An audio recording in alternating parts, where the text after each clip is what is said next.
Então, é nós de novo, para a terceira palestra. O tema seria demanda e desejo. Mas vamos falar bastante de topologia, na verdade. Mas antes, só para que não tem nada a ver com a palestra de hoje, eu queria mostrar esse vídeo aqui. É sobre uma mãe, né? Então você vê a mãe que está com o nenê, né? Que não fala. Que todo mundo vai achar super bonito, né? Sim. Na verdade, o que acontece?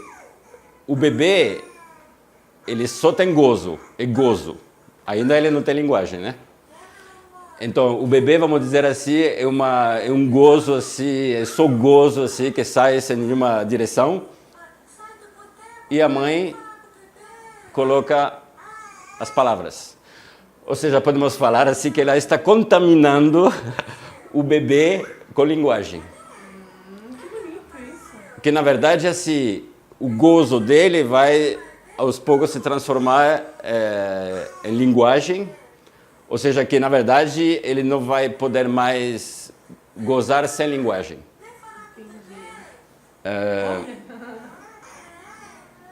O que o Lacan fala tem em francês l'allation, e l'allation é quando você fala assim, l'allation.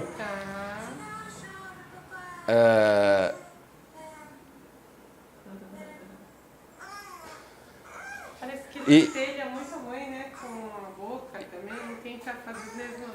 E na verdade, a partir daí, ele só vai ter depois acesso ao corpo, porque o gozo vem do corpo, só vai ter acesso ao corpo através da linguagem. Ou seja, podemos falar também que ele está sendo castrado, né? Pela linguagem. É o momento em que a linguagem chega e vai transformar ele em um ser humano, porque até agora ele não tem nada de humano. Um animal, vamos dizer. Não, e um animal como qualquer outro que não tem linguagem, é isso, Isso. né? É por instinto ainda, né? Uhum. Já pensou? Então, eu gosto de falar, as pessoas falam, oh, que lindo, tá? Eu falo, a mulher, a mãe está contaminando ele, que ele nunca mais vai ser livre da linguagem, vamos dizer assim. O resto da vida ele vai ter que fazer com a linguagem. Então, eu só queria mostrar isso para começar. É muito importante nessas interações, né, dessa primeira infância, né? Opa. Agora vamos... Ok. Muito legal. Então, a topologia, vou escrever topologia. Hoje vai ser importante topologia. Não é topografia, né? Não é topologia. O Lacan ele começou a usar a topologia para justamente simplificar, né? Não é uma questão de complicar as coisas. Bom, o que é a topologia? A topologia vem em uma área da matemática. Para definir a topologia, ela estuda as deformações espaciais e suas transformações contínuas. O que quer dizer transformações contínuas? É que não pode, quando a gente trabalha com volumes, vamos fazer isso depois, na topologia não pode deformar as coisas, mas não pode rasgar nem colar coisas. Isso são as duas únicas regras que tem na topologia. Mas vamos ver isso depois. Quem inventou isso é o Leonard. Como é isso? Leonard Haller.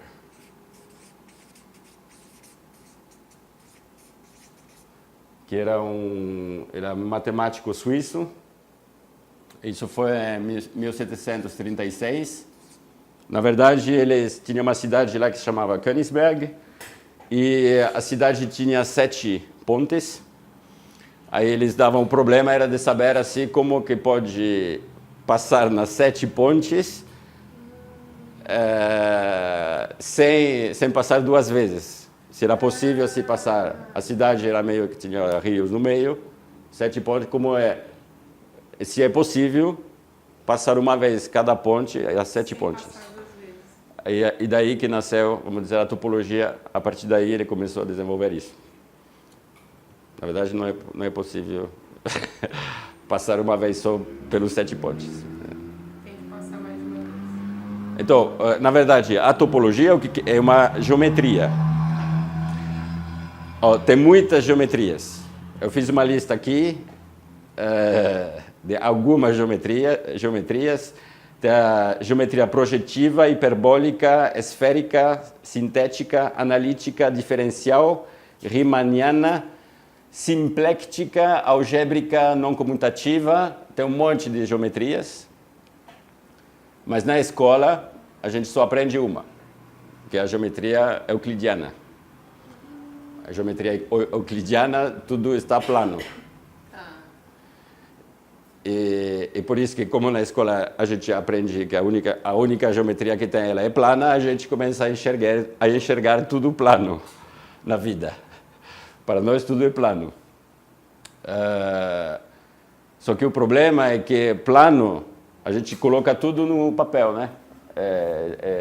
Só que o ser humano, ele tem mais tendência a ser topológico, ou seja, em volumes, não plano. Para dar um bom exemplo nisso, é que as crianças, geralmente, elas bagunçam o quarto, porque, na verdade, para elas, o quarto não está bagunçado. Ele tem uma ordem, elas sabem onde estão as coisas, só que ele está ordenado de uma forma mais topológica, ou seja, em volumes, ou seja, uma coisa acima da outra, as coisas em volumes. Aí chegam os pais e falam, filho, arruma esse quarto, ou seja, em outras palavras, coloca tudo plano. Aí já a criança aprende que tem que ver as coisas planas. Só que o fato de ver as coisas planas limita muito. Limita muito. A gente tinha falado disso, que uma pessoa que me falou que trabalha com os surdos. Sim. Ah, sim. E que você vai me falar se é assim que funciona, né? Você vai falar sobre o assunto. Então, primeiro você define algumas palavras que você coloca, vamos dizer, como se fosse uma tela, assim. E ao longo da conversa você usa essas palavras. Isso é uma visão topológica, né? Porque não é uma frase como escrito linearmente assim. As coisas são volúmicas. E o que essa moça que trabalha com surdos me falou é que o ensino das matemáticas, por exemplo, é muito mais fácil com surdos que com crianças que podem ouvir. Inclusive, a parte de informática, a parte de lógica de programação, orientação a objeto, para eles é mais fácil. Você consegue ensinar orientação a objeto. Porque Orientado a objeto para surdo, de uma maneira muito mais rápida, eles entendem a ideia, né, o conceito. Então, é isso que que vendo em volumes é mais fácil entender o mundo do que ver as coisas planas. Sim. Inclusive tinha o Stephen Hawking, o astrofísico, ele tinha essa doença, né?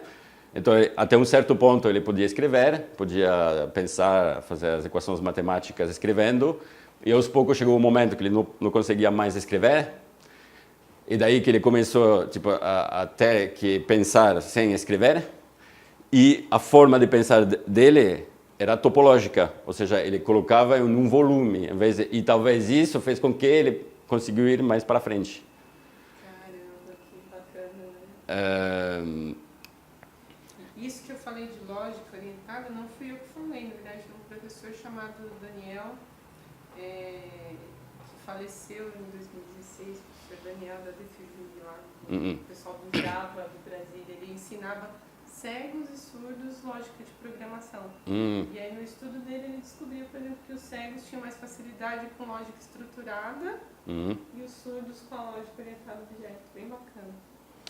E, na verdade, quando comecei a ver a topologia do Lacan, realmente o que foi, nem o que ele explica com isso, assim, a coisa demanda, desejo, mas é de perceber o quanto a gente é limitado vendo as coisas planas. E o que eu senti é como assim, mas obviamente não ia entender nada desse mundo vendo as coisas assim, planas. E tipo, não é porque você...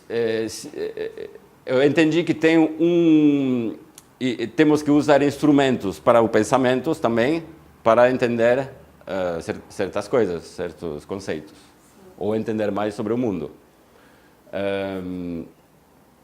E é óbvio que a gente precisa, por exemplo, para as coisas básicas, precisamos de instrumentos para saber certas coisas, sei lá, um termômetro para saber a temperatura, a gente usa, né? Tecnologia, coisa assim, para... E também tem que usar instrumentos para o pensamento. Para evitar justamente... porque tem duas coisas que são muito enganadoras, são os nossos sentidos e a intuição. A gente não pode, se a gente ver, eu acho que a gente não pode confiar nem um pouco na nossa intuição, que a intuição seria, eu acho que, eu sinto que, nos nossos sentidos.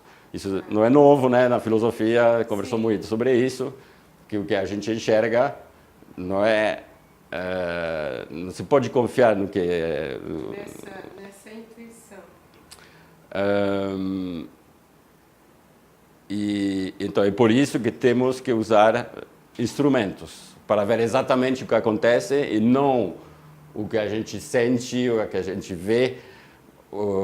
Também as emoções, por exemplo. As emoções, o Lacan fala que todas as emoções mentem. Só tem uma que não mente, que é a angústia. A angústia, ela é verdadeira, mas os sentimentos, o que a gente sente, sempre tem vem de alguma coisa, né? Tem uma coisa atrás. Sentir, que muitas vezes, não, os sentimentos são mais importantes. Sim, legal. É bom sentir emoções, claro que sim. Mas se a gente quer falar de coisas sérias e estudar certas coisas, não pode confiar nas emoções, nos sentimentos ou no que a gente vê. Eu tenho, por exemplo... e o Lacan fala também que tem nada mais enganador do que o olho. O olho é o maior enganador. Um bom exemplo, eu tinha uma amiga que tinha terminado um relacionamento. E ela tinha terminado o relacionamento, mas na verdade já tinha achado outra pessoa e não estava tudo bem com isso, não tinha problema nenhum. Só que as pessoas começaram a saber que ela tinha terminado o relacionamento, um longo relacionamento, e na turma tinha uma pessoa que estava no primeiro ano de psicologia e que já sabia tudo das pessoas, sabia adivinhar, e que, observando essa minha amiga, falou assim, ela está devastada, né, com o que aconteceu. Por quê? Porque sabendo dessa informação, ela acabou um longo relacionamento.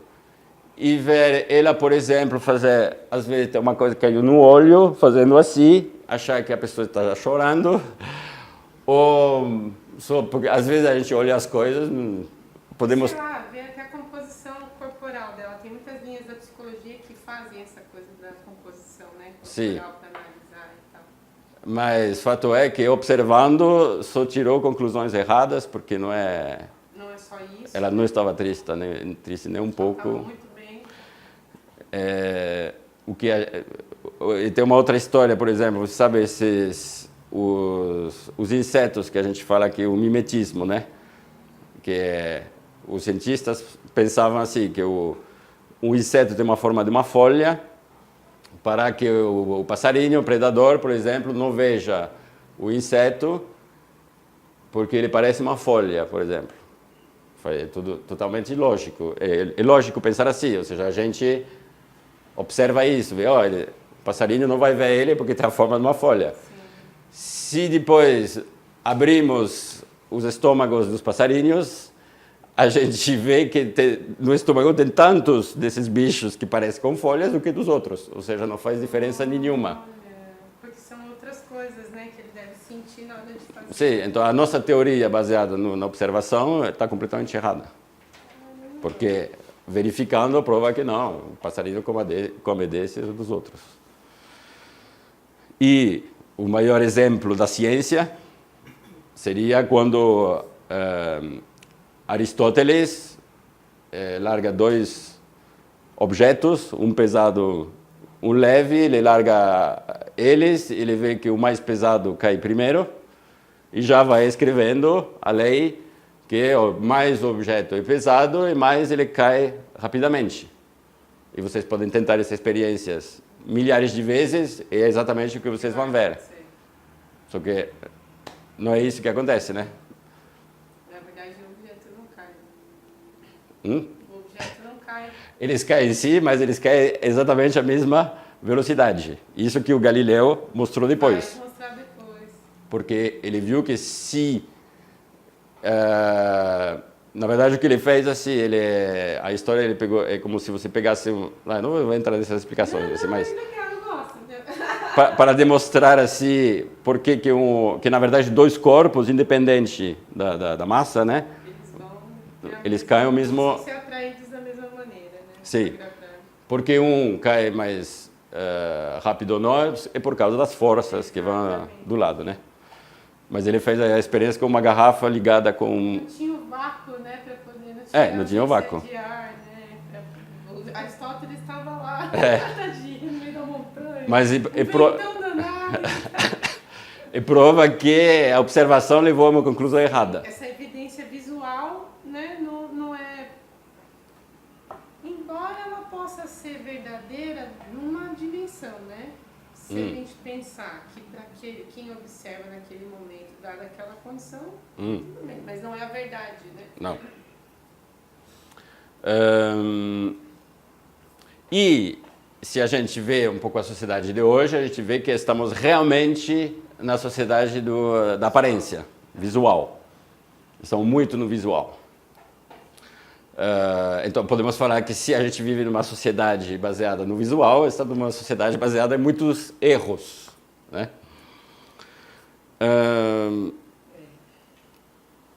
Aí, o que eu quero...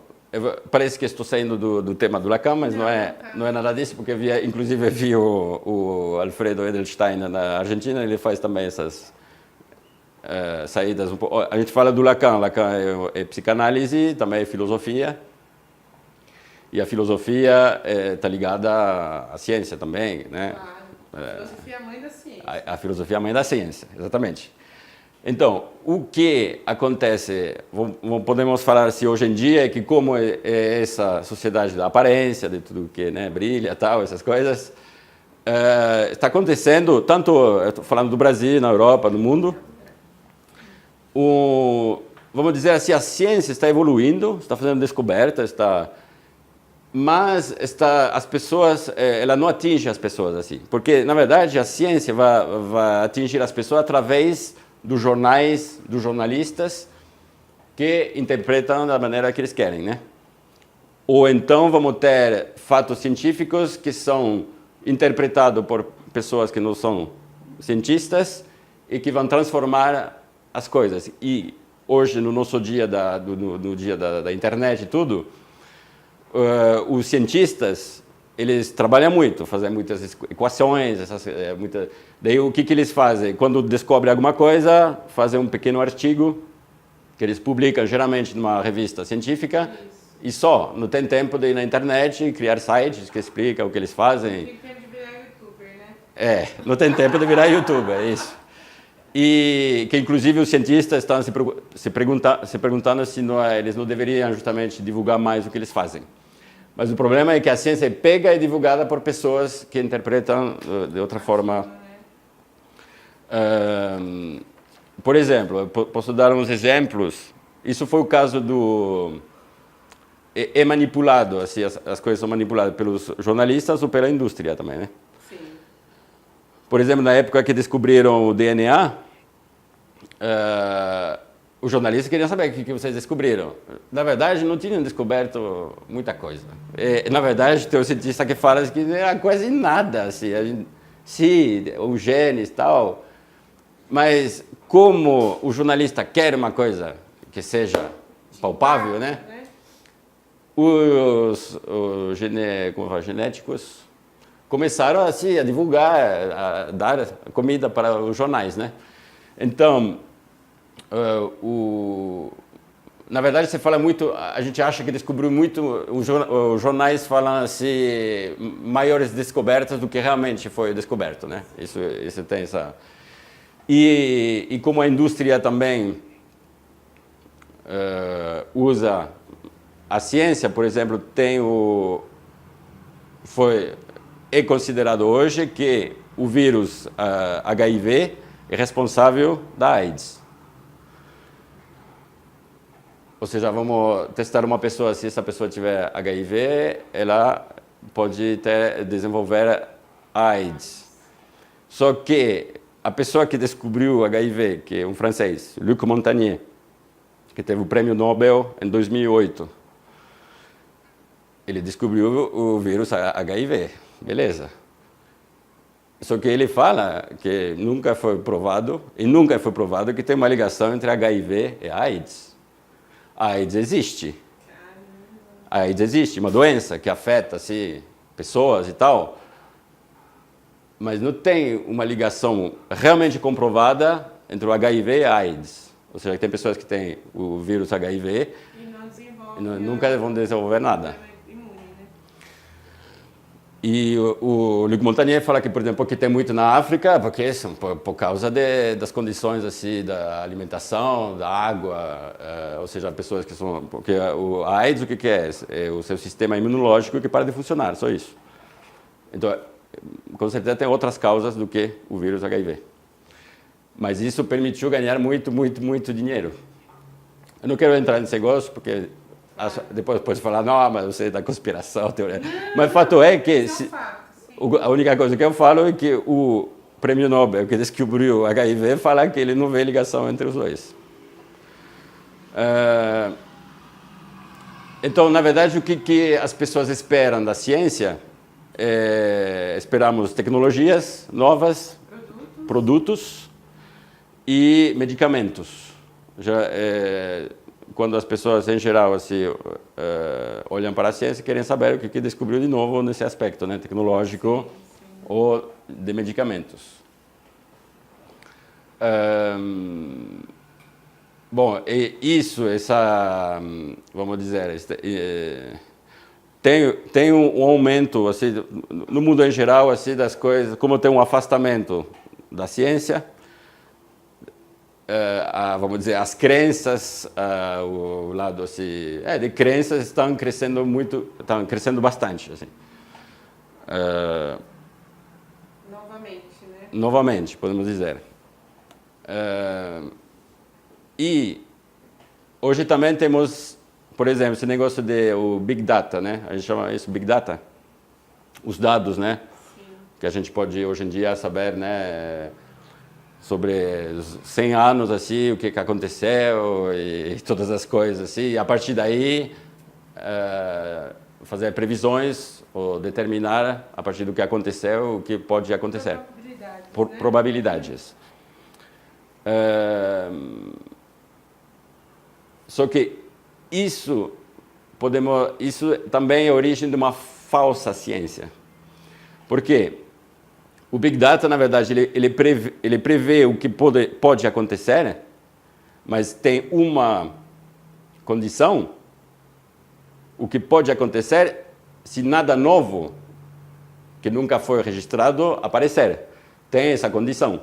O Big Data ele vai falar o que pode acontecer em função do que sempre aconteceu. Mas não leva em conta nem um pouco uma coisa nova. E uma coisa nova que pode mudar tudo. O que acontece na história tem...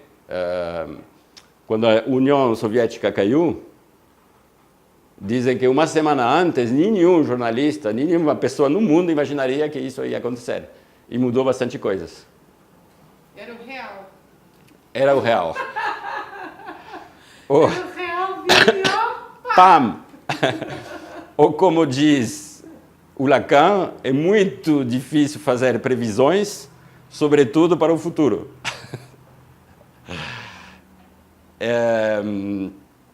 O exemplo assim, de Big Data, tem um francês que escreveu um livro sobre esportistas de alto nível.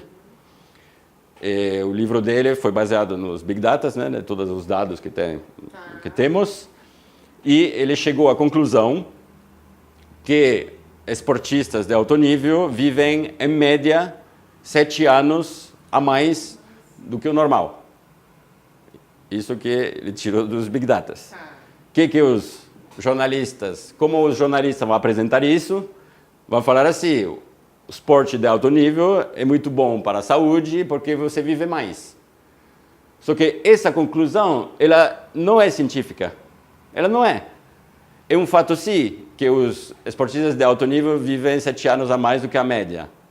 Mas, será que se, por exemplo, não são justamente pessoas que têm boas condições físicas que fazem isso? Então, que já tem... Olhar outra variável, né?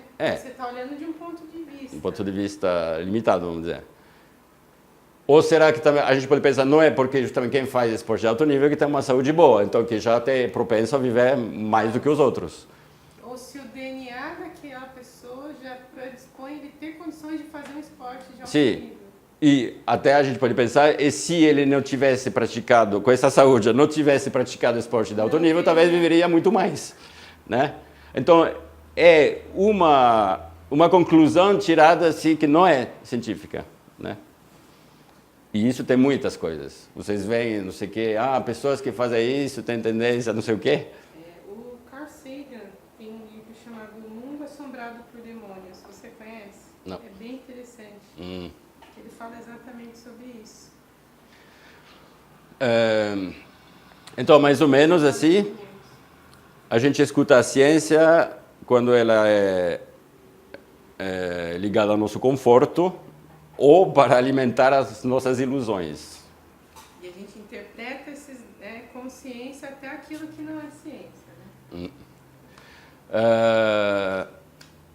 Eu quero falar de uma coisa assim, que, por exemplo, isso é o exemplo que eu vou dar. Depois vamos voltar ao Lacan, mas... Tudo certo. Até agora eu estou entendendo que você está... por exemplo, a gente fala... uma introdução para chegar na topologia. A gente fala muito do Einstein, né? O Einstein, Albert Einstein, um cara, um gênio, né? Ele era um gênio, como ele era na escola, tal, aquilo que fazia. Ele é muito inteligente, ok. Ele inventou o quê? A teoria da relatividade. Perguntam para as pessoas assim, o que é a teoria da relatividade? Que é uma coisa sensacional, é uma descoberta sensacional, mas o que é a teoria da relatividade? Acho que talvez você não sabe. Ou sabe? Não sei. A gente minimamente tem uma ideia do conceito, né? Mas não conhece, não sabe, não dá para...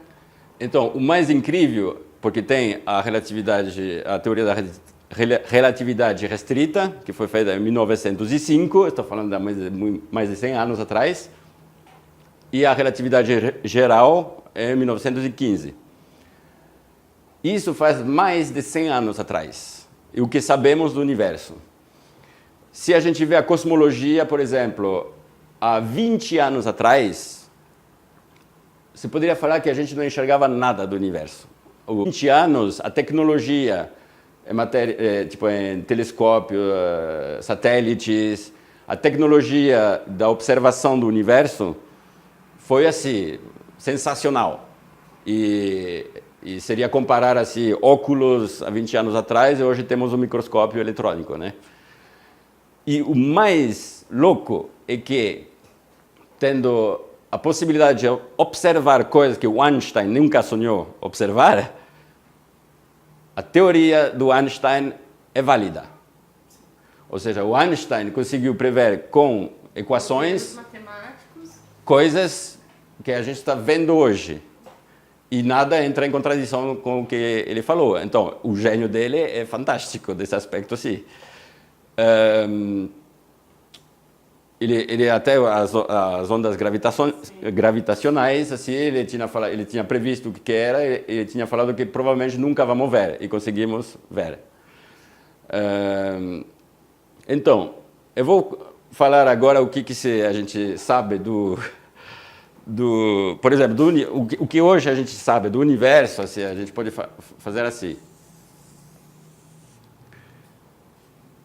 O que a gente sabe no universo, na verdade, é muito pouco. Se eu colocar aqui, equivale a 4,9%. E nesses 4,9%, estou colocando tudo que a gente consegue enxergar e entender e saber o que é.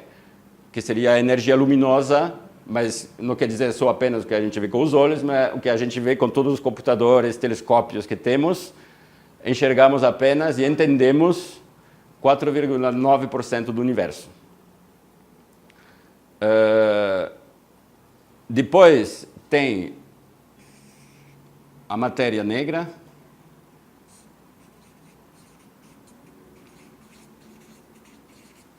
A matéria negra vai ser o que seria assim, exatamente 26,8%. Isso vai ser esperamos que o próximo prêmio Nobel vai saber o que é isso. Porque a matéria negra é uma coisa que existe no universo, que está presente, só que a gente não consegue nem enxergar ela, nem saber do que ela é feita. Então, atualmente, em 2018, tem uma corrida para o prêmio Nobel. Muitas pessoas no mundo estão tentando isolar uma partícula dessa matéria negra. Mas ela é 27% do universo. Ela existe, mas a gente não consegue ver nem saber o que é. E isso aqui, 68,3% a energia negra. Mesmo mistério. Só sabemos que a energia negra era responsável da expansão do universo. E também ela evite, assim vamos dizer, ela mantém mais ou menos o universo em ordem. Só que também a gente não sabe do que é feito, nada. A gente tem um modelo matemático disso, né? Uma ideia. Só que, ou seja, você vê que tem muitas coisas para descobrir ainda. Essas coisas que eu acho importantes, assim, eu acho que ninguém sabe dessas coisas. Ou poucas pessoas, só apenas as pessoas que se interessam por astrofísica. Mas quando a gente fala, por exemplo, a noção do tempo, que é a relatividade restrita, né? Que ela fala, basicamente, é que o tempo de uma pessoa em movimento tipo assim, não é o mesmo que uma pessoa que está sentada, que está imóvel, né? Uma coisa, você sabe que dá para viajar no futuro, né? Matematicamente, sim. Matematicamente, sim. Também são coisas assim, não estou falando de ficção científica, tudo isso é comprovado, é do Einstein. É matemática. E comprovado também. Porque... Agora começou. Não. O tempo... O Einstein falava assim, uma coisa é movimento, o tempo dessa coisa vai ser menor do que uma pessoa imóvel. O experimento foi feito com um avião, com um relógio atômico super preciso, um ficou no chão e outro viajou no avião e constataram uma diferença. Tinha essa diferença. Então, é até comprovado. Aí, para viajar um pouco no futuro, se a gente pegasse uma nave espacial que vai viajar no universo durante um ano. Se essa nave viaja, vamos dizer, a 90%,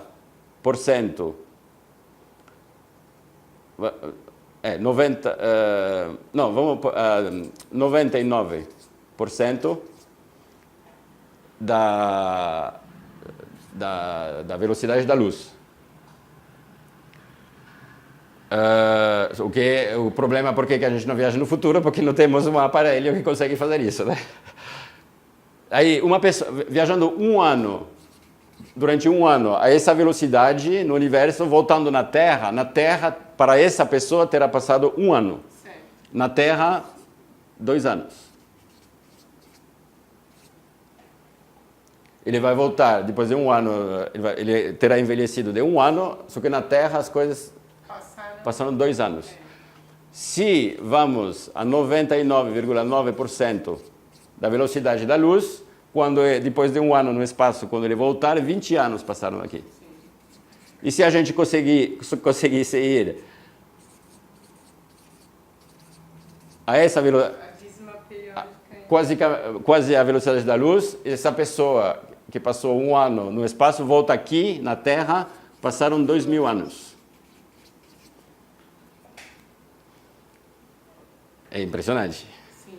Eu não sei se você aceitaria de ficar um ano numa nave espacial e voltar 2.000 anos depois aqui. Gente, eu acho que... eu toparia, viu? Bom, só para falar assim, que estou falando do tempo, que é uma noção, o tempo, a gente sabe, o tempo faz parte da nossa vida. Sim. Porque poucas pessoas sabem essas coisas. Vou mais longe. Sabia que você gostava de astrofísica? Não? Estou falando isso, não é que do Lacan, mas eu quero falar para mostrar um pouco a importância da ciência. Bom, o universo tem 4 dimensões, né? Tem 3 dimensões. Se sabe até agora, sim. Você sabe até agora, sim. Mas cuidado, cientista é isso. Sim. Agora, né? Sabe, exatamente. Eu estou falando de coisas do Einstein, nada do que, como você... De outros pensadores, né? Como sabemos hoje que a Terra está redonda, sim, e não plana, sim, essas coisas que estou falando são as mesmas coisas simples, né? O universo, então, tem 3 dimensões de espaço e uma de tempo. A teoria mais aceita, que vem do Einstein, e que hoje, vamos falar assim, 80%, 90% dos astrofísicos concordam com isso, é a teoria do universo bloco. A teoria do universo bloco. Para entender bem isso, eu vou dar um exemplo. Estamos aqui. Por que eu não posso, por exemplo, eu não posso tocar minha mãe agora? Porque ela está na França. É impossível porque no espaço não estamos no mesmo lugar. Sabemos viajar no espaço, então poderia ir lá para tocar minha mãe. Mas daqui é impossível porque realmente estamos em 2 pontos diferentes do espaço. Só que não é porque nós estamos aqui que a minha mãe lá na França está parada. Ela vive, ela tem a vida dela. Ela existe. Só que a gente não tem contato porque estamos em outro lugar do espaço. Tem que entender que no tempo é exatamente a mesma coisa. Por exemplo, por que você não pode estar em 2000 agora? Porque aqui no espaço... Não, no tempo você não pode estar em 2000 porque você está em 2018. Sim. Mas isso não significa que 2000 não está rolando agora. Entendi. Isso significa que tudo acontece ao mesmo tempo. Em lugares do universo diferentes em função do tempo e do espaço. Isso significa o quê? Que a conclusão que chegam os astrofísicos hoje é que o universo, na verdade, é um bloco fixo. E que só depende de onde você está no espaço e no tempo. Ou seja, é como se, vamos pôr, no universo, que seria, vamos pôr, um negócio assim, que é um bloco, sua vida seria uma coisa assim, vamos dizer, que começa com coordenadas assim de tempo e de espaço e que termina com coordenadas de tempo e de espaço em algum lugar. Mas isso significa que você sempre existiu e sempre existirá. Só tem que achar você no tempo e no espaço. E a minha vida talvez é essa aqui, e aqui estamos nos encontrando. Aqui estamos no mesmo tempo e no mesmo espaço. Tanto é que o Einstein, quando tinha um amigo que morreu, estava morrendo, ele falou para ele, bom, não vou ficar triste porque somos físicos e você sabe que, na verdade, eu estou te pegando, vamos dizer, no momento, isso é a sua vida e eu estou te encontrando aqui. Estamos só agora no momento do espaço-tempo, mas você sempre existiu, sempre existirá e eu também. Isso que estou falando não é nenhuma religião, nenhuma nada, é o que sabemos do universo até agora. E eu acho que o mais louco é que o Parmênides, 5 séculos antes de Cristo, tinha essa ideia. Gente, vai acabar o Gente, o real veio com tudo, não dá pra ver nada aqui desse Eu lado. tô com medo, Muito- tá? Porque muito- eu tenho Não dá pra ver assim, a Vamos. parte da cidade que tá pra lá. Tá. Eu acho assim, que se a gente não sabe disso, é como considerar a Terra é plana, sabe? Sim. É como pensar, nossa, a Terra é plana, vou lá, vou cair. Eu acho que são coisas que deveriam ser, né? mais compreendidas pelas pessoas mesmo. Uhum. Bom, isso era o intervalo. Só queria falar disso para mostrar que para estudar o Lacan não pode ficar assim sentindo coisas ou imaginando coisas. Você acha que o Lacan, o Nicolas, do ponto de vista filosófico, então, ele vai romper com o existencialismo? Porque esses dias eu tive até um insight e até falei com a Maíra, ela ficou olhando para minha cara, eu falei, não, eu vou perguntar para o Nicolas.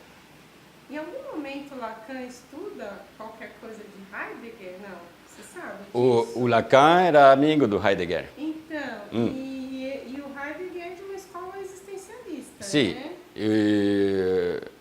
O Desculpa, Lacan, não, o Lacan, Tá. o problema do Lacan é que o Lacan ele não fala diretamente de quem ele se inspira. Tá, Ele não fala, eu peguei isso dele e tal. tá, O Lacan ele fala filosofia é nada a ver, filosofia. tá. Ele critica a filosofia, só que, desculpa, mas tudo que você fala vem dos filósofos. Assim, Vamos dizer, ele pega um pouco de cada um. tá. Podemos falar assim que o filósofo mais perto do Lacan seria o Hegel. O Hegel, o Hegel seria a essência do Lacan. Caramba. O Slavoj Žižek escreveu um livro sobre isso, Hegel e Lacan. Mas é claro que o Lacan se inspira em todo mundo, de tudo. Só que muitas vezes ele não fala exatamente de onde vêm as fontes dele. Mas o Heidegger e o Lacan, sim, conversavam muito. Em algum momento deve ter alguma influência, né? É como da ciência, por exemplo, da topologia da matemática. O Lacan, ele pega os instrumentos da matemática, mas não é matemático que ele faz. Sim. Ele pega instrumentos para lá, para cá e monta... Ele é transdisciplinar mesmo, né? Vamos voltar então à topologia. Tá. O exemplo que se dá para mostrar o que é topologia, de novo com as Sim, com as massinhas. massinha, o que vamos dizer, uma introdução à topologia é de falar assim, que uma caneca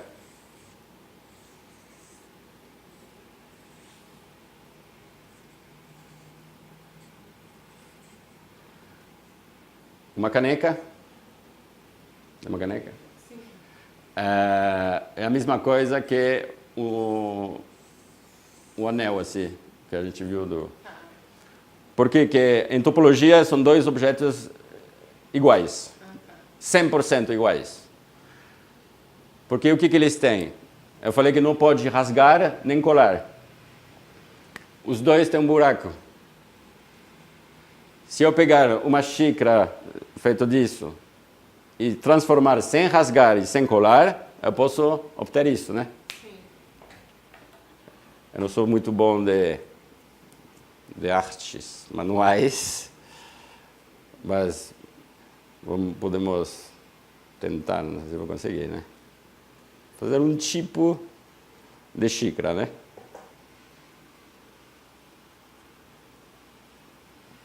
Bom, é uma xícara assim medieval, tá? Uma xícara que acharam nas ruínas arqueológicas, não sei de onde. Bom, aqui tem um buraco, é uma xícara, né? Sim.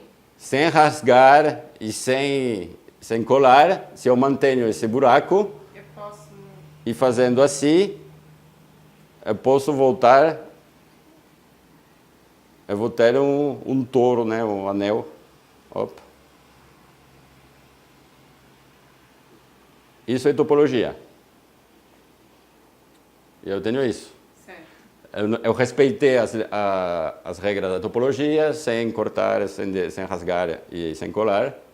É a mesma coisa. São dois objetos iguais. Certo. Outra coisa, em topologia não existem distâncias. As distâncias não existem. Se eu tiver isso que é importante para mostrar depois, se eu tiver, por exemplo, um negócio assim,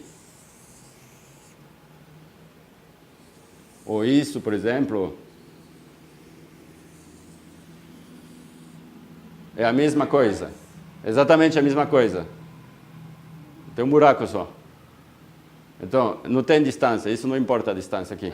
Isso é muito importante para entender o que o Lacan faz assim com o novo romeano, os anéis que ele usa, porque às vezes não entende porque não esqueceu que a distância não conta em topologia. E, por exemplo,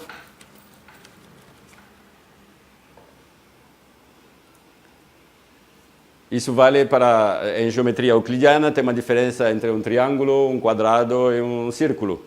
Mas em topologia não tem. É tudo a mesma coisa, né?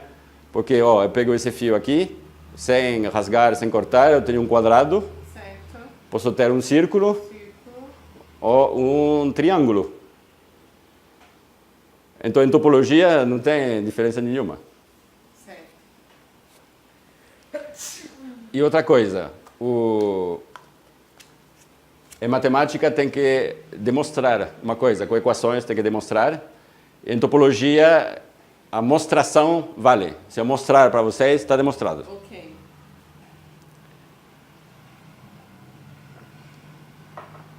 Vocês acham que estou enrolando muito hoje, né? Não. Estamos chegando. Já falei uma vez da faixa de Möbius.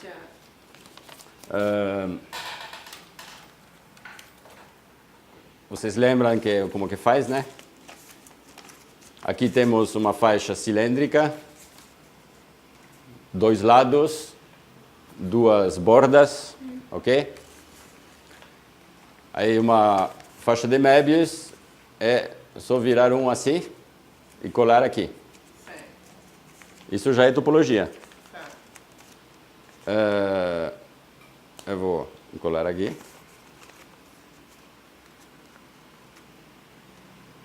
Só pode entender o ser humano se pensar de forma topológica. Não pensa de forma plana. Então, eu tinha o normal, eu faço assim. Eu vou colar aqui. E já temos uma banda de Möbius.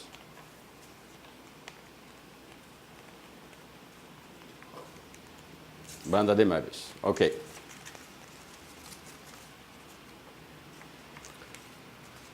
Se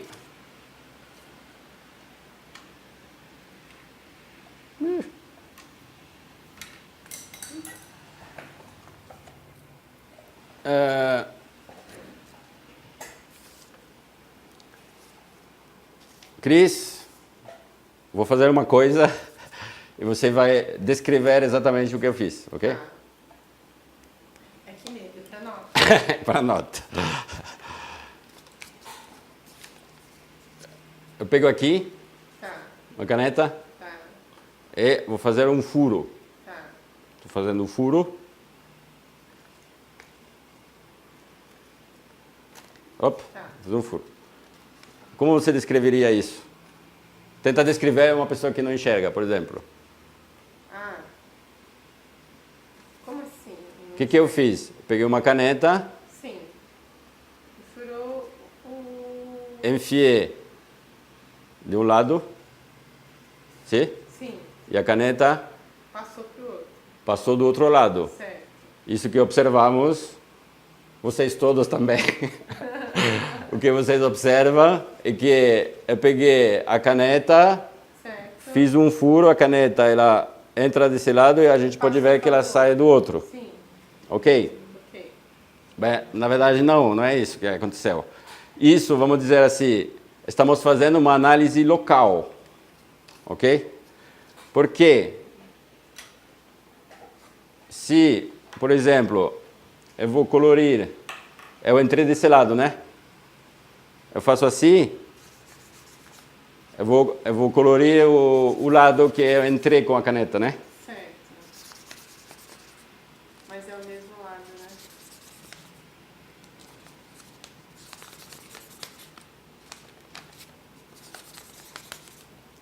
Ó, eu vejo o buraco de saída, na verdade eu saí do mesmo lado. Por isso que eu falava assim, cuidado com as impressões, cuidado com o que se vê localmente e que tira conclusões, porque eu não entrei de um lado e saí do outro lado. Eu entrei de um lado e saí do mesmo lado, porque aqui é o mesmo lado, é tudo o mesmo lado, né? Sim. Agora vocês vão saber o que tem a ver com psicanálise. Maluco, né? O buraco ele está do mesmo lado.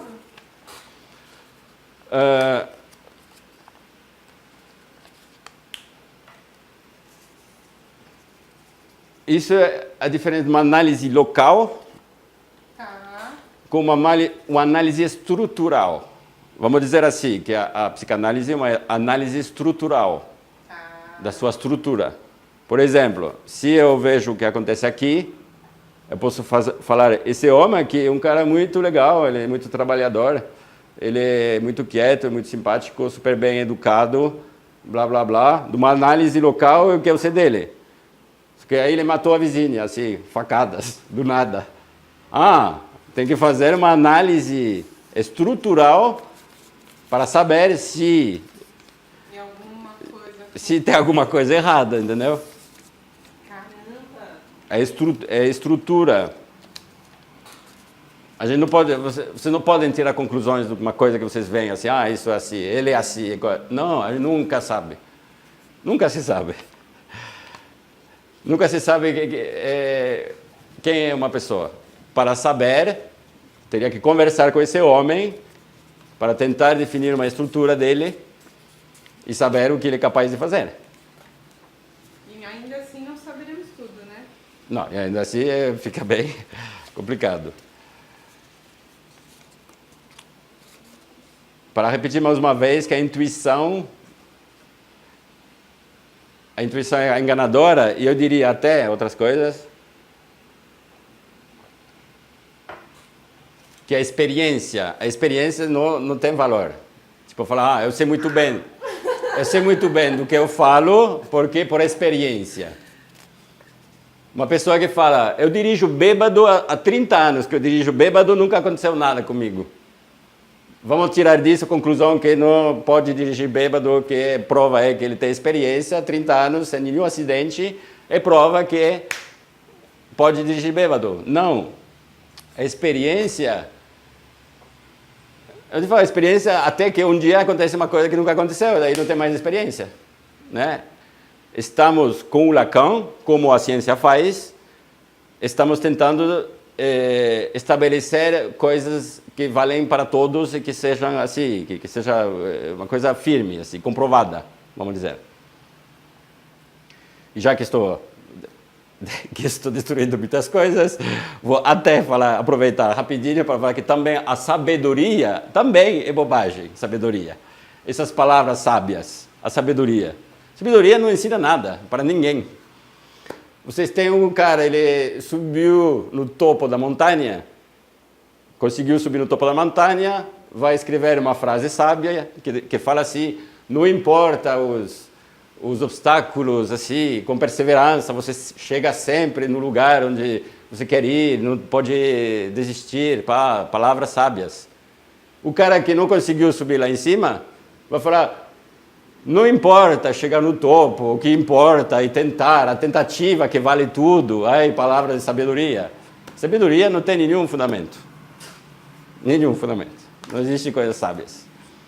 Será que não existe? Bom, a gente está olhando Lacan, né? E do ponto de vista de Lacan, então eu estou entendendo que ele também não... Eu acho que o nível de generalização que ele fala é a partir de uma essência comum a todos os humanos. Sim. Então até ele generaliza, mas com cuidado, né? Muito cuidado.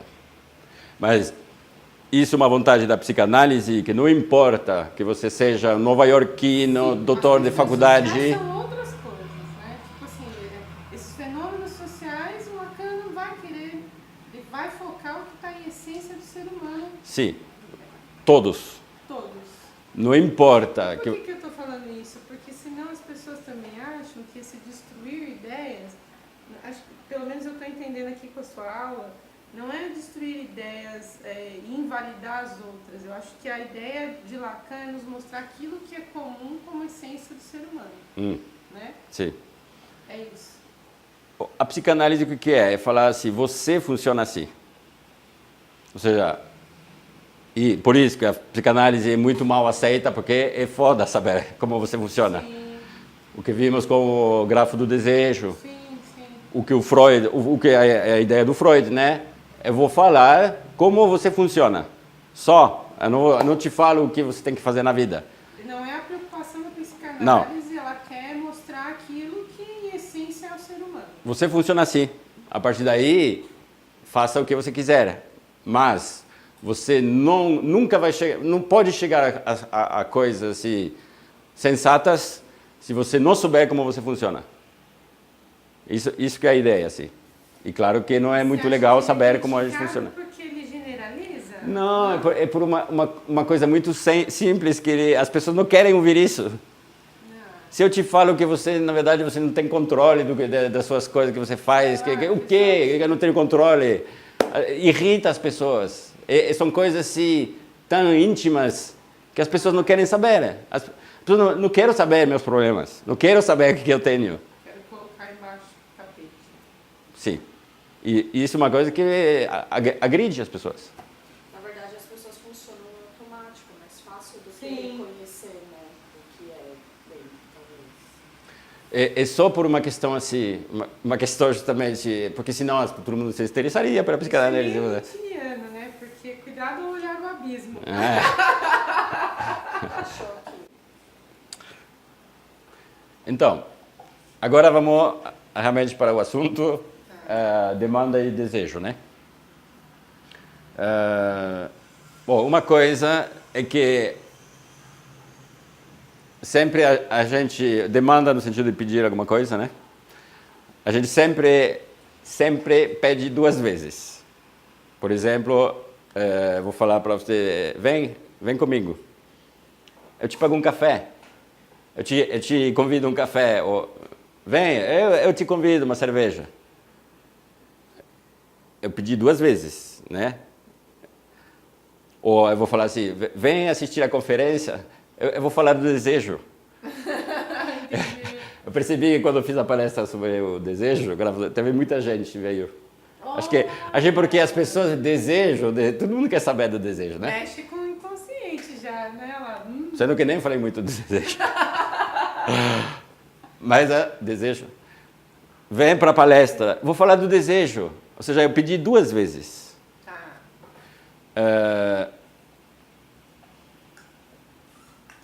A gente pede sempre duas vezes. E isso a gente vê, vamos ver, na cultura, por exemplo, em coisas... no blues, por exemplo.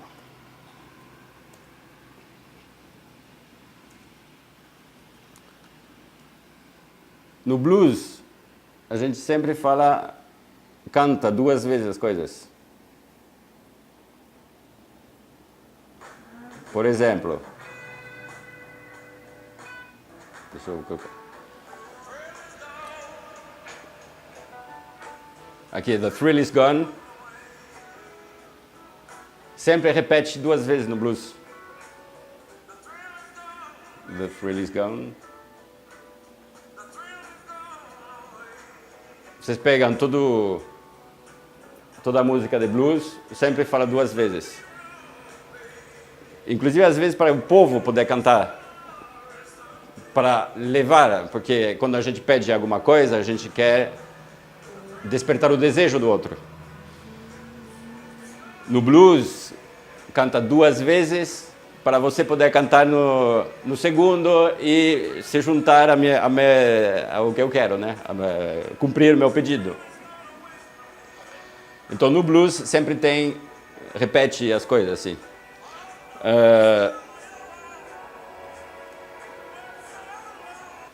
Também a gente pode ver isso, outro exemplo, sabe, na religião islâmica, aquela pessoa que chama no minarete que chama? Não conheço, sei muito pouco sobre isso. Chama as pessoas para ir rezar, né? Sabe, o canto. Na mesquita, chama para o pessoal para vir rezar. Aqui na cidade tem uma mesquita que toca para todo mundo ouvir e toca 2 vezes. E canta isso. No Alto do Ipiranga. Tudo é repetido 2 vezes.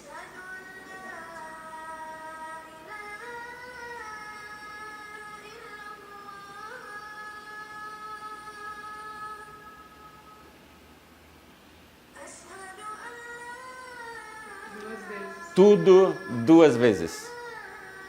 Está pedindo.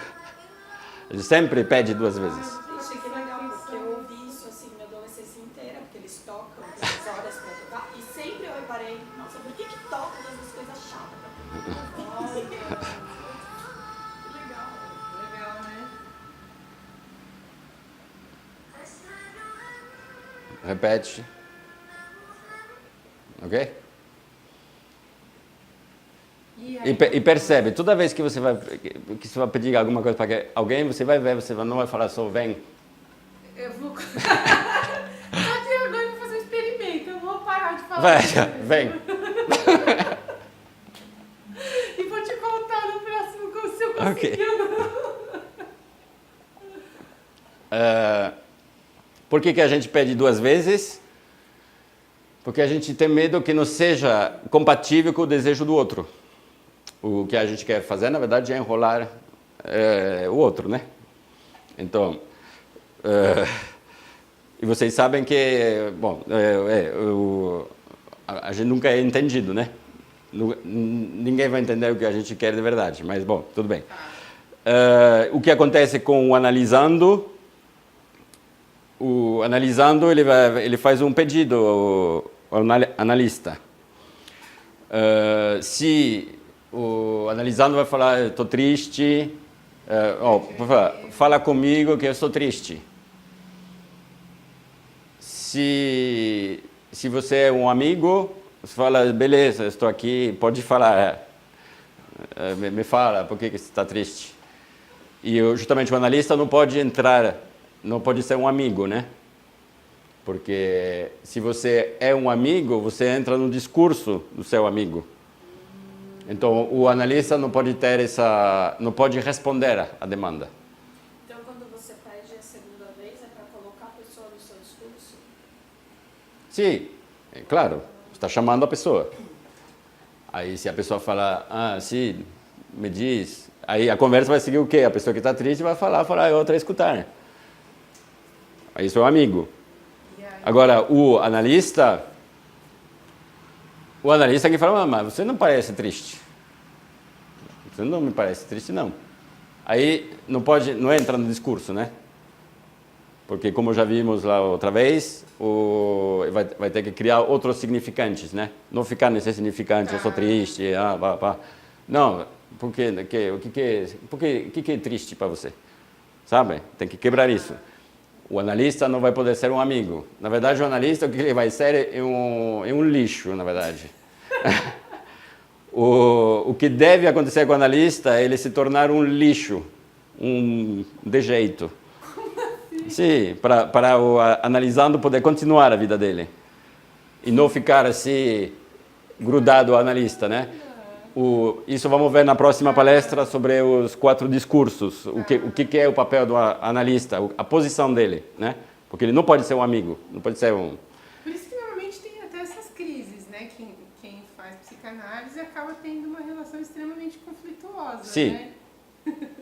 Eu tenho medo de fazer psicanálise por isso. Eu mato na lista. Não, a relação é terrível, é terrível. Porque estamos mexendo na pessoa, né? Não é a relação que você tem com todo mundo. Com todo mundo você tem seu imaginário, o que você acha de você, o que você acha dos outros. Feliz e você vinha aí com esse real. Agora, o analista ele vai fazer que, né? Você vai perceber coisas que não estava preparado para ver. Nossa, Nicolas, eu me senti desafiada. Ou a gente pode falar que o analista ele obriga o analisando a reformular a demanda dele.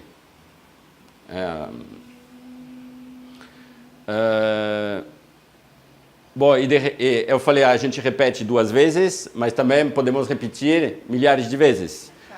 Um exemplo seria o amor cortês dos trovadores do século XII, que falava para a mulher: você é tão linda e eu fico tão assim com você, por favor, fica comigo, e porque você é assim, versos e versos repetindo, por favor, vem, porque você é assim, porque eu me sinto assim. Chato. A demanda não é só 2 vezes, pode ser no mínimo 2 vezes ou mais.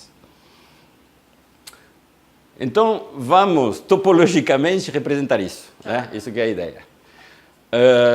Vamos pegar um exemplo que seria assim, né? Me dá água. Aí você fala, não. Estou com sede. Ah, tá bom, bebe. Ok? Nesse caso, tem duas demandas.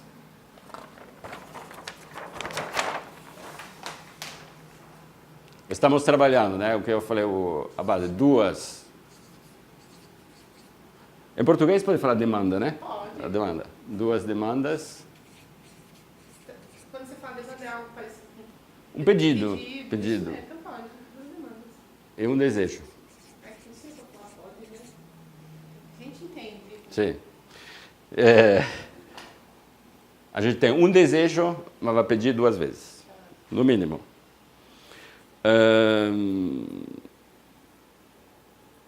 Então, o Lacan ele vai usar assim para representar. Vamos pegar 2 touros. Até que eu fiz aqui.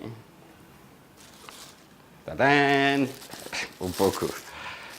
Eu sei que você gosta, por isso que agora estou incluindo bastante massa de. Olha, bonito. É aquela que você fez aqui? É a mesma? Não. Né? É outra, né? Aqui que eu tenho.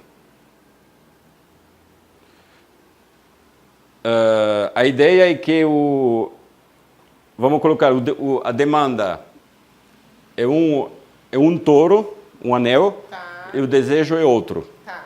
Só que a demanda, o que vocês veem aqui, que parece que não está claro, porque por isso que eu expliquei. Esses 2 touros são iguais, ok? Porque são iguais, porque em topologia não tem distância. Então, o que eu tenho aqui, talvez é um que é um pouco mais grosso, assim. Tá. E o outro um pouco mais... E o outro que seria fininho. Aí, esse está enlaçado nesse aqui. Ok? Só que os 2 são iguais. Sim.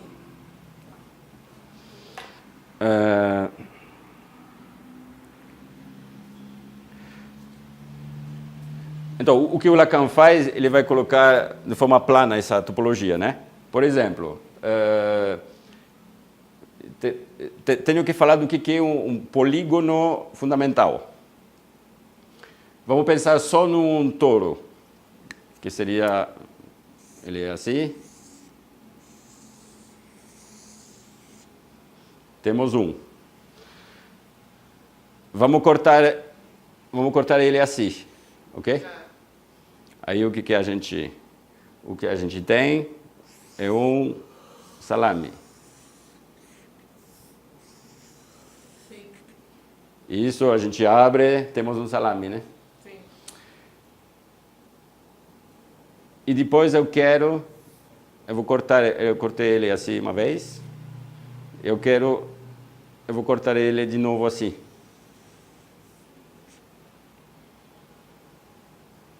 Dali abre. Não vai ficar claro agora, mas mais tarde vai ficar claro.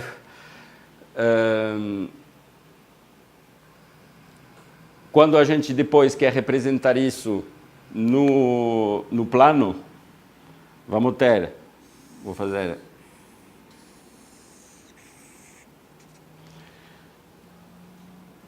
Se eu pegar assim, vou pegar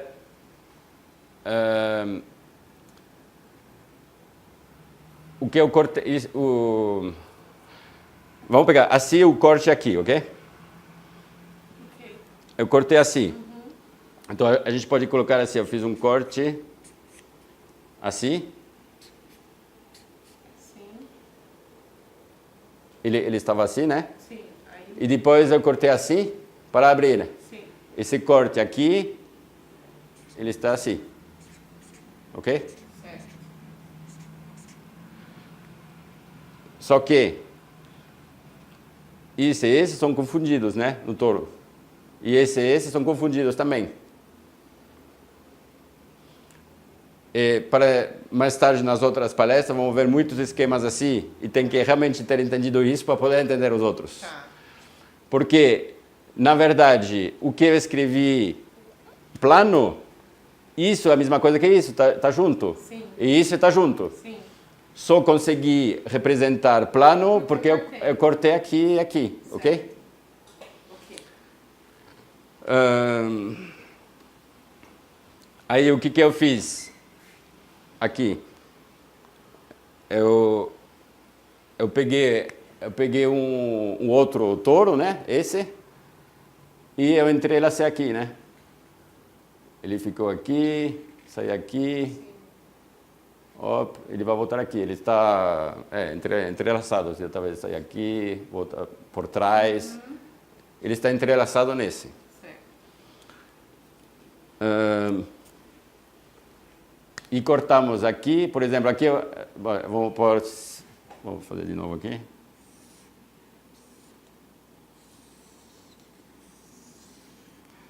Eu cortei uma vez, vamos pôr assim, isso é outro touro que passa aqui, né?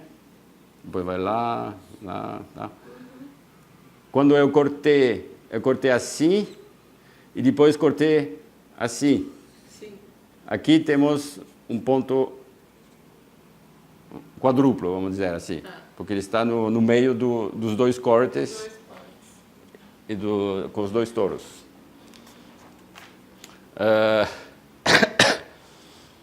Não sei se eu faço primeiro. Vou colocar a teoria primeiro e depois vocês vão ver na prática. Tá.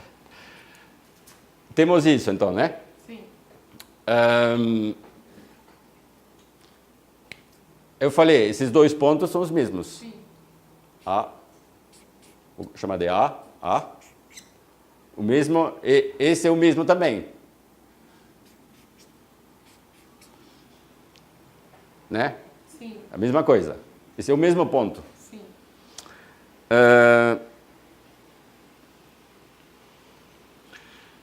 Quando eu cortei, na verdade é por isso que a gente faz assim, porque vocês não vão entender agora, vão entender quando eu vou cortar.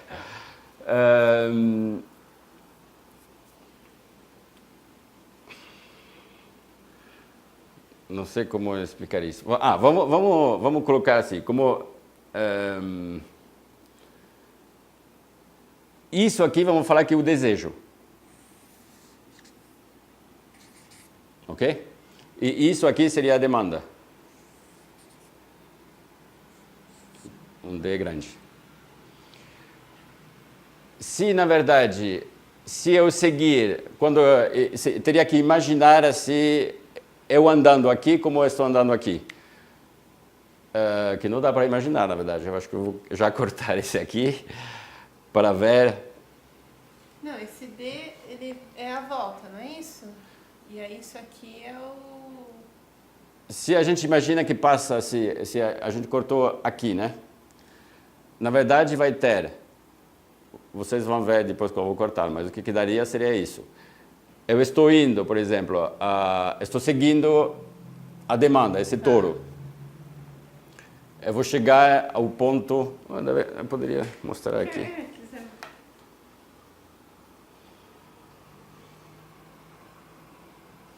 Vou desenhar aqui e mostrar agora. Perfeito. Porque, na verdade, eu vou chegar a um ponto B aqui, que corresponde então ao ponto B aqui, e depois vai dar isso assim. Mas eu vou mostrar para vocês. Vamos cortar esse aqui, vou pegar uma faca. Obrigado.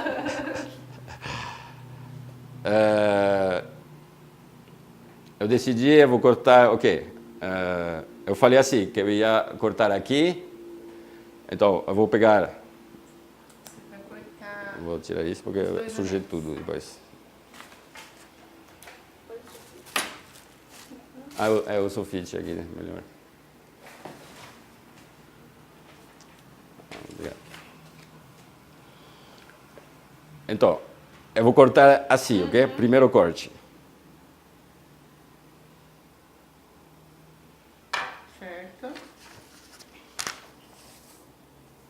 Aí, vou abrir.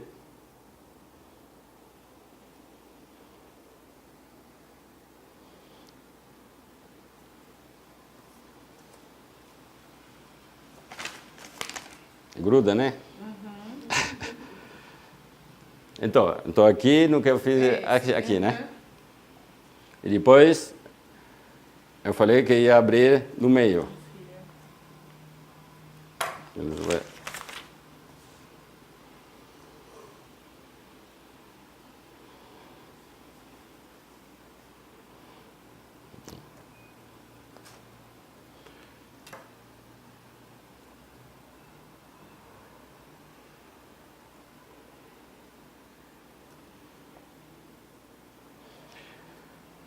Que coisa, né? Aí eu abro.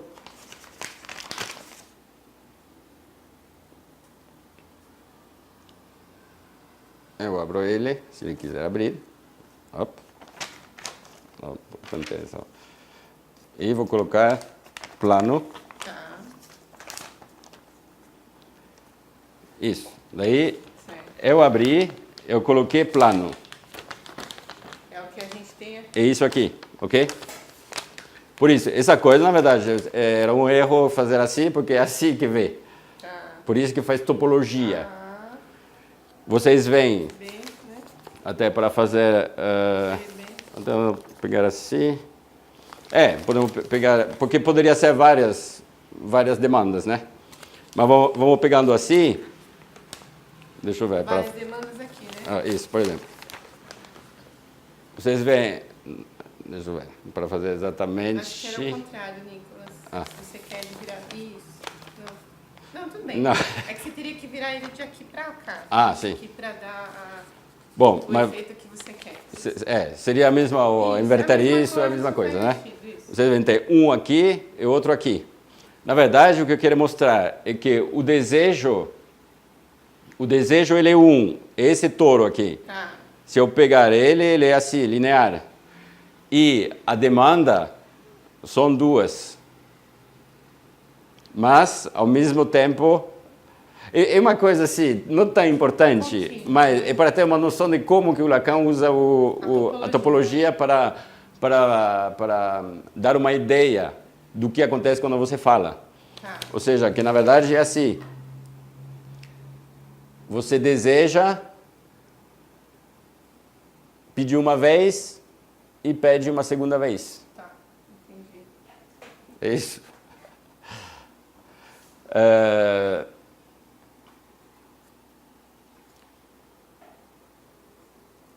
Até pode falar assim, fazer os touros, né, separadamente. E é um contínuo, né, Nicolas? É isso? Sim, é ao mesmo tempo. Ao mesmo tempo. O de falar é assim, que quando não tem o desejo aqui e a demanda aqui, os dois estão assim. Ao mesmo tempo. Ao mesmo tempo. Aqui, né? Volta aqui. A demanda, né, ela é dupla. Se eu representar assim, isso aqui, só que o desejo ele é só assim. A demanda é dupla, o desejo é único.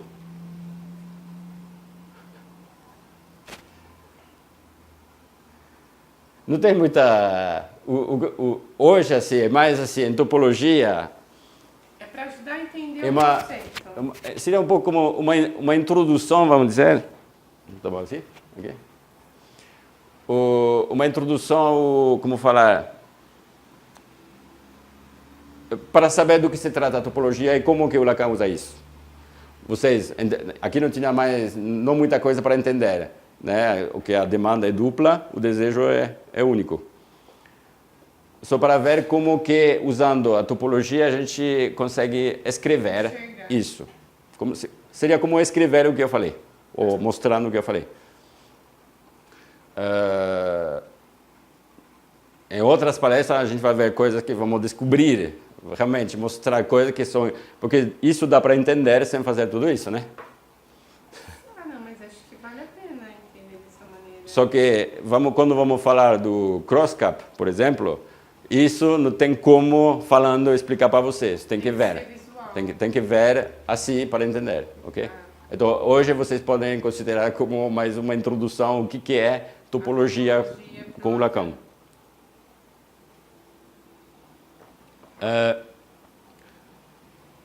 Para falar um pouco mais sobre isso, a demanda ela supõe que o outro tem, vamos dizer, o que falta para nós, o que seria o significante no outro, né? Que a gente tinha visto isso. Quando eu estou te pedindo alguma coisa, eu espero que você tenha a resposta para mim. Só que sabemos também que o outro não escuta nada. E o outro não tem como responder ao que você quer. Por isso que se fala da falta do significante no outro.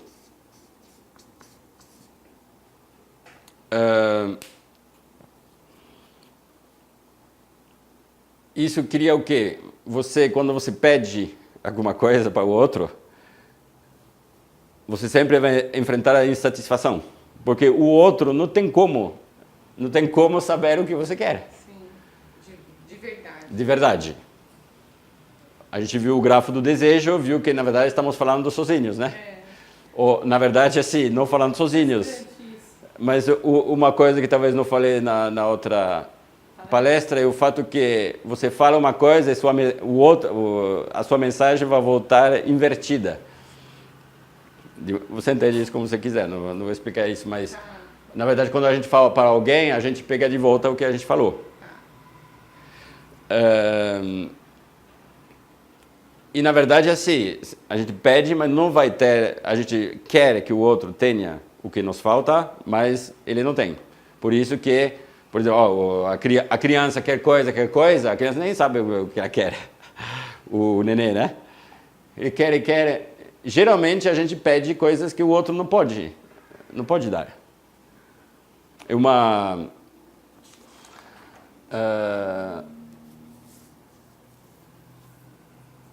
coisa essencial. Então o Lacan fala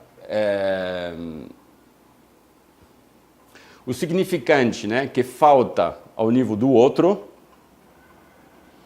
e que dá a valor mais radical a falta de significante no outro. E ele fala isso, o grande segredo da psicanálise.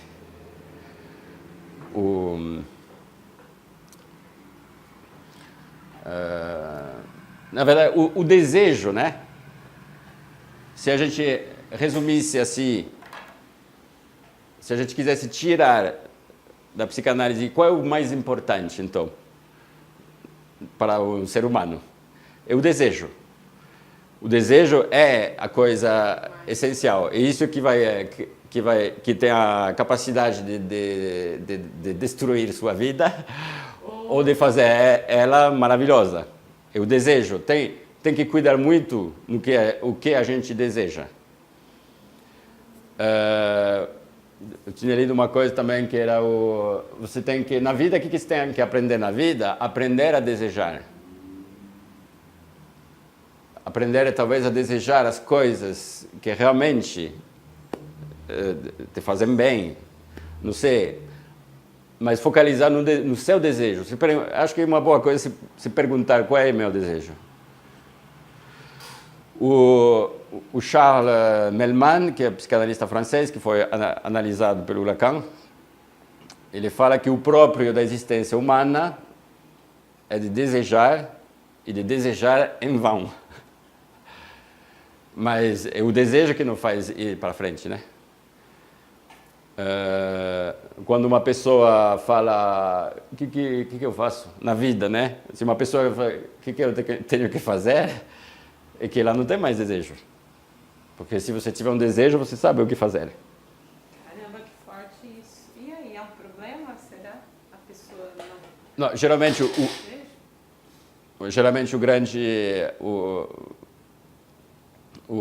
grande... uma das características das pessoas depressivas é que não tem mais desejo. Não deseja, né? É o desejo que te leva a fazer coisas.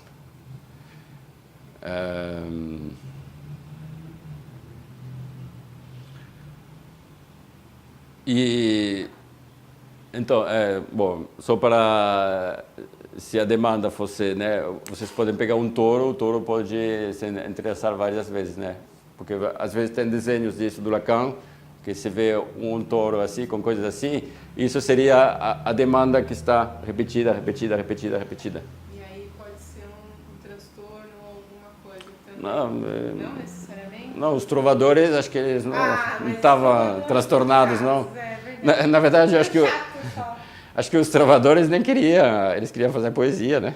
Eles estavam nem aí com a Sim, essa palestra eu queria o quê? Primeiro eu falei muito de ciência e tal, porque eu queria justamente que ninguém, às vezes tem pessoas que podem pensar o Lacan é meio espiritual, sabe? Essas coisas assim. Não é nada assim, vamos dizer, o Lacan não é nada, não tem misticismo no Lacan. É sério? Tem gente que acha que ele... E que tudo hoje em dia tem tendência a ser isso. Inclusive a física quântica, tem pessoas que vão falar, nossa, tem a física quântica espiritual. Usa uma coisa assim, a física quântica, o seu celular funciona com física quântica. A física quântica não tem nenhum mistério, ela funciona muito bem, a gente constrói coisas com isso, tem sim o negócio de determinação, tudo, mas a gente sabe como funciona, não tem problema nenhum. O único grande mistério que existe até hoje é que a gente não consegue compatibilidade entre a física quântica e a relatividade do Einstein, a gravidade que fala. Isso é o único problema, mas não tem nada. Por que você vai usar o trabalho de cientistas que trabalham muito para conseguir justamente fazer celulares ou GPS que funciona com física quântica, que é uma coisa material, porque usar isso para viajar e imaginar que não, na vida, a vida é como a física quântica. É por isso que eu quero falar assim, o Lacan é extremamente rigoroso nas coisas que ele faz. E isso que eu queria... Epistemológico, né? Sim, e para ter um olhar também de cuidado que a gente vê, que também é uma coisa importante, porque o Lacan fala que não tem mais nada mais enganador do que o olho, né? Que a gente vê. E para mostrar, na verdade, quando vi essas coisas, me deu um clique de pensar, nossa, então se eu quero pensar sobre certas coisas, eu tenho que usar ferramentas assim, porque com a minha educação de ver tudo plano, eu não vou conseguir nada, estou batendo numa parede. espero que vocês ou as pessoas que vão assistir o vídeo tiveram esse insight que eu tive de pensar, mas então, para entender as coisas, tem que usar umas ferramentas, umas coisas para poder pensar diferente e ver o que tem além daquele plano, né? Sim. Então, se não tiver nada, assim, acho que para hoje tá bom. Mas uma ótima aula aí de topologia e de ciência, né? Um pouco de ciência, né? Esse livro do Carl Sagan, acho que você vai gostar, Nicolas. Acho que pode te dar de presente. Chama Mundo Assombrado por Demônios. Ele fala exatamente do quanto a gente tem visto voltar ao misticismo. E ele faleceu, né? Mas enfim, é o misticismo tentando usar a ciência como, né? E aí ele chama atenção para isso nesse livro. Por isso que ele fala Mundo Assombrado por Demônios. Ah, né? sim. É quase que uma volta à Idade Média, sabe? Né? Você pega a ciência, né, e transforma ela em algo místico. All right. Muito bom.